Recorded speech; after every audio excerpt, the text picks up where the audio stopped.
time, this is our time, we won't be denied.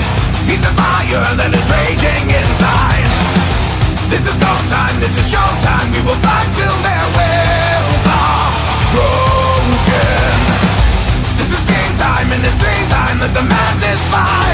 Show the strength that just can't be defied. Welcome to the Rookie Critic YouTube channel, where film roams free. You know what? I want to give the DC Expanded Universe a little bit of credit. I know that they've had some controversy with the Superman thing with Henry Cavill and how he might be replaced by Michael B. Jordan, or just they're trying to get an African-American role now. I mean, yeah, I know that it's a little bit of a ridiculous controversy, but I'm not going to talk too much about all that stuff. I'm not really going to give my opinion on it completely, maybe for a different video, but I want to talk about the DCEU and how, even though they are not that great, especially in comparison to Marvel, I do want to give them a little bit of credit. I mean, they started out with the Man of Steel, which is the only one I did not actually watch because it just looked very unappealing to me.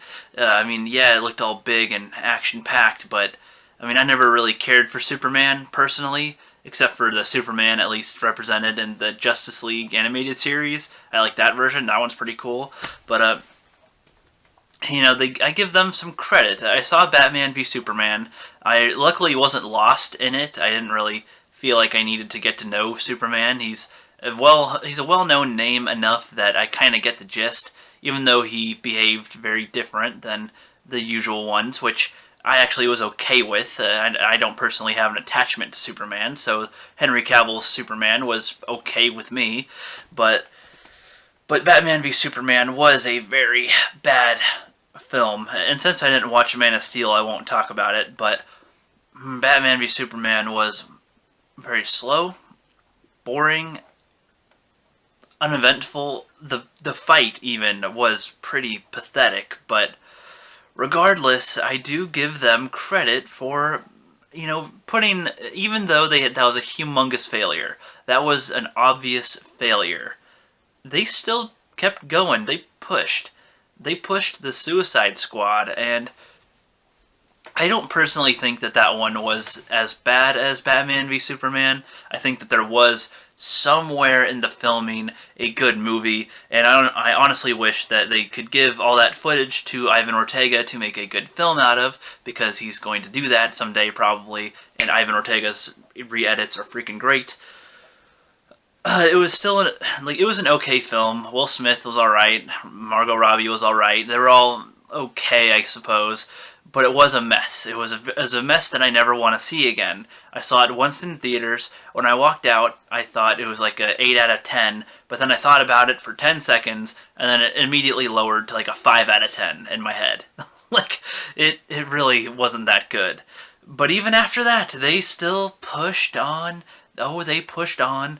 Wonder Woman was not the best film on the planet, but it was a good movie. I enjoyed it. I saw it twice in theaters, only because another friend wanted to see it, but you know, Gal Gadot does a great Wonder Woman. I can really see her as Wonder Woman.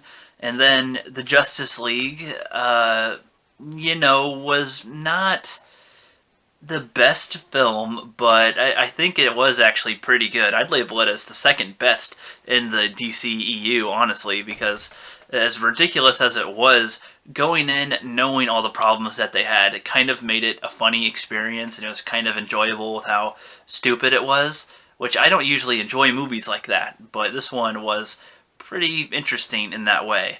And I don't really like Zack Snyder's style. I don't really like the dark, gloomy style. I do like it when it applies to the theme of whatever's going on, like 300, some people love it, some people don't, but I liked it, and I liked that type of theme with it. If it was like shot like Troy or something, like all bright, I don't think it would really work, but because of his dark filter, it worked well enough, and everything looks cinematic, which worked for that film. But in the Justice League and all the other ones, it, you know, didn't shine the best. And I know that Justice League had, you know, issues because of Zack Snyder's, you know, he had an issue with his family they had to go deal with, and then the direction changed with a different director. But regardless, after all of the crap that they have gone through, they're still trying. They started on a pretty bad footing, on a stumble footing. They tripped and fell on their face and got blood everywhere, and still was trying to run to the finish line. And they, tripped again. They got tripped up twice and fell. And then a nice, pretty woman helped, clean them up and help them out. That's Wonder Woman. And the Justice League, they put some Band-Aids on it, but some cuts are still there, and the wounds aren't all cleaned.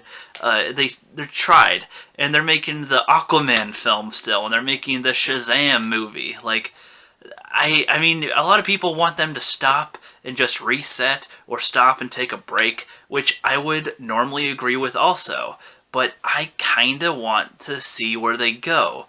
It's showing in a way that they're trying to learn from their failures. They might not succeed, but they are attempting, regardless of the fact that it has failed. They're not just cutting their losses and then, giving up, like how the Dark Universe did with The Mummy. As bad as The Mummy was, I would have given them more credit if they tried to continue making films, but tried to improve on their films, tried to make them more likable.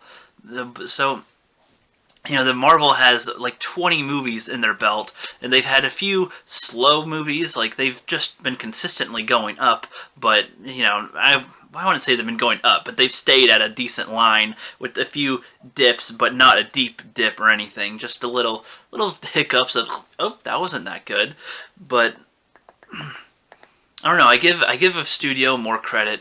But I give a studio more credit if they keep on trying after they failed, instead of just giving up and waiting a long time to start again. Anyway, I'm not really sure what else to say. I'm not trying to give a full-on review of any of the films here, which is why I'm seeming pretty vague right now. But I'm just giving the DCEU credit for not giving up when the going's tough. They're still going even though everything's pushing against them, and they should have dropped out by now. They should have failed. The new Titans show looked so bad. Oh my god. And they already have the Arrowverse going. Why do they keep on trying to make all these other spin-off different universe shows? They have the Arrowverse going, which is like 5 or 6 freaking shows that intertwine with it. They've got their own Gotham little universe going on. Now they're trying to make a Titans one, and for all I know, there's a whole nother one. There is such a thing as too much content. I would like to see some more animated stuff from them, honestly. I didn't think that I would like the Justice League animated show, but I freaking love it. I love that shit. I think that there's some things that could be better in them, but for the most part, I do enjoy them. I like their stories. I like the characters that they have in there. It's pretty good. Yeah, so that's basically all I'm saying. Just giving them some credit for not quitting, and that's basically the end of the video. I'm going to probably give reviews at some point on the films, but I don't think I'll do separate reviews. I'll probably just review them all at once, call it like a one-shot, and maybe, if I'm lucky, it'll be a half an hour long, but it probably won't, because I really don't have that much to offer for a review for those films. But the DCEU, Warner Brothers, as bad as you're doing, I give you a pat on the back, okay? Goodbye now. If you liked the video, please leave a like, or if you hate it, click dislike. Also, share the video with your friends and enemies, subscribe to follow this channel, and hit that bell down below to be notified when I upload.